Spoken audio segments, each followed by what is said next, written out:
Hey guys, it's Stephanie, and I am here with part 2 of my huge book haul. If you watched part 1, you know that all of these came from a library sale, and the few that I bought at Half Price Books, I already talked about in part 1. So all of the books that are mentioned in this video, I bought at a library sale for like cents. Like they were all less than $1. It was crazy. Anyway, this is also going to be the last book haul I do for the summer. I'm really going to focus on reading these books. I don't like having a lot of unread books on my shelf, so I'm really just going to focus on getting these books read. And at the end of the summer, I'm planning a big book buying trip, so I am trying to hold off on book buying until then.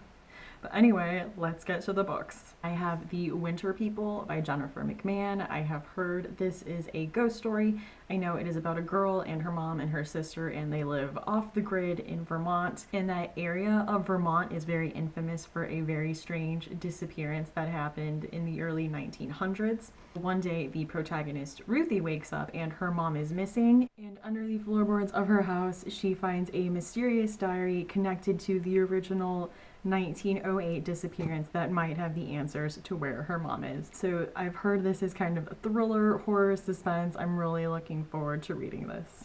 Sorry about the lighting. The weather outside is not cooperating with me today. But anyway, next up on this haul, I have Gabriel Garcia Marquez's Love in the Time of Cholera. And if you've watched this channel for any amount of time, you know that Gabriel Garcia Marquez's 100 Years of Solitude is my absolute favorite book of all time, hands down.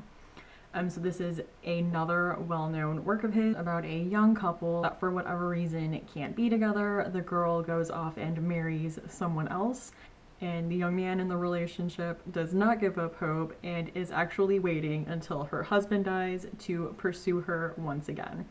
I know this was made into a movie. I haven't heard all that much about it. I know that Javier Bardem is the romantic lead, but honestly, after watching No Country for Old Men, I don't know that I could ever see him as a romantic lead or as anyone with a soul, like in general. I am really excited to read this. Like I said, this is another one of Marquez's more popular works that I definitely have to read before I call myself a Marquez fan, right? So this next book I heard about on Mercedes' channel, Mercy Bookish Musings, and she also talked about it when she did that video I was talking about on fabulous fiction and magical realism, and that is Karen Russell's Swamplandia. It has an exclamation point, so I don't know if you're supposed to say like Swamplandia.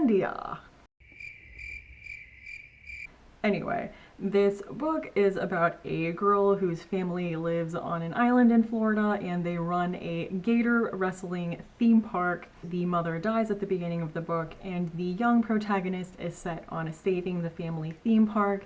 And from what I understand, she kind of goes on this magical quest through the swamps to try to save her family's legacy in this gator wrestling theme park, which is the most Floridian redneck thing imaginable, and I'm really excited. I've heard she is great at magical realism. People seem to be a little divided on Karen Russell, but I don't know if that's just because they weren't expecting the bizarreness of her writing, but I definitely am expecting that going into it, so we'll see how that works. The next book I got is a biography memoir, and that is Joan Didion's The Year of Magical Thinking. This book is about when her daughter was diagnosed with a terminal illness, I believe, and she goes into a coma. She's obviously very distraught, and while her daughter is in the coma, her husband suddenly dies of a heart attack. Her daughter pulls through. So this book follows her dealing with the grief of losing the love of her life. They had a very close partnership and relationship, so she really goes through her emotions in losing a spouse and how she dealt with it throughout that year and kind of herself going through the grieving process. So I am interested to read this. The next book I got is William Faulkner's As I Lay Dying, and as short as this is, I am not doing this for a readathon because I've heard this is not an easy read. The story follows a caravan going to a funeral, and every chapter is a different person's perspective. This is one of the first novels written in stream of consciousness style, which is a little difficult to read sometimes. I have heard this is a little difficult, but this is one of his more famous works, and the plot does sound really interesting to me. So I will be getting to this, but I will want to clear my schedule so I can really focus on the writing and try to get as much as I can out of it for sure. So the next book on this list is also a bit of magical realism, and I cannot believe I haven't read it yet because I really, really liked the movie, and that is Joanne Harris's Chocolat, or Chocolat.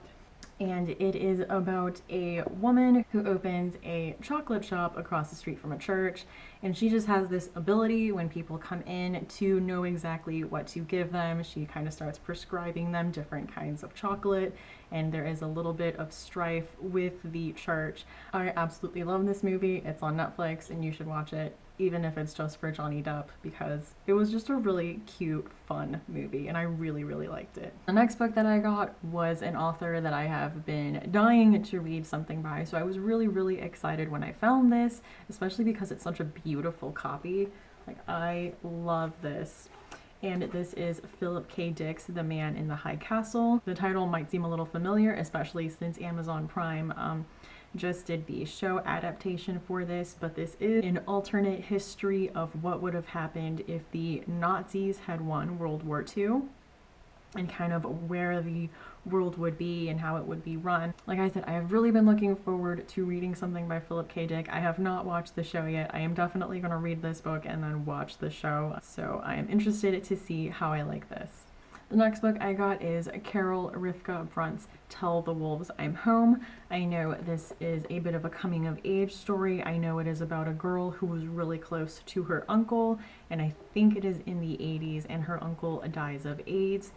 She receives this mysterious letter from someone who was also close to her uncle, and she kind of goes on this journey of self-discovery, I'm guessing. I do enjoy coming-of-age stories that are not young adult, so I am very interested to read this. This was very highly praised. I know this was a top book on a lot of lists, and it was one of those your book club needs to read this kind of books, so I'm interested to see how I feel about this. I also picked up Middlesex by Jeffrey Eugenides. If you watch my channel, you know that I recently read The Virgin Suicides. I absolutely loved it. I loved his writing. And Middlesex, it is about a girl who is born a hermaphrodite, and it is a family saga, which is also something that I absolutely love. I think it follows 3 generations worth of family telling this story.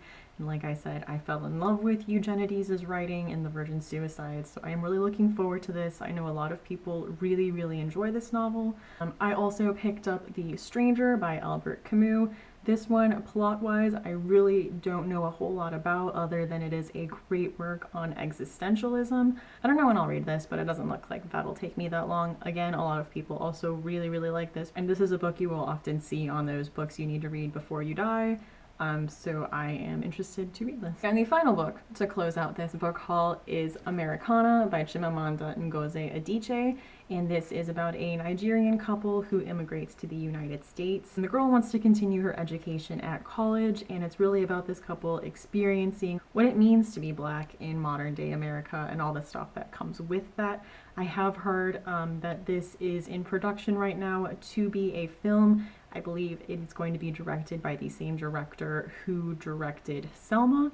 So this is a book I definitely want to get read before the film comes out, and this is a book I have heard nothing but great things about, and an author I have heard absolutely nothing but great things about, and I have been meaning to check out. So I am also really, really excited to finally read something by her. So anyway, guys, thank you so much for watching. Have a great day, and I hope to see you around soon.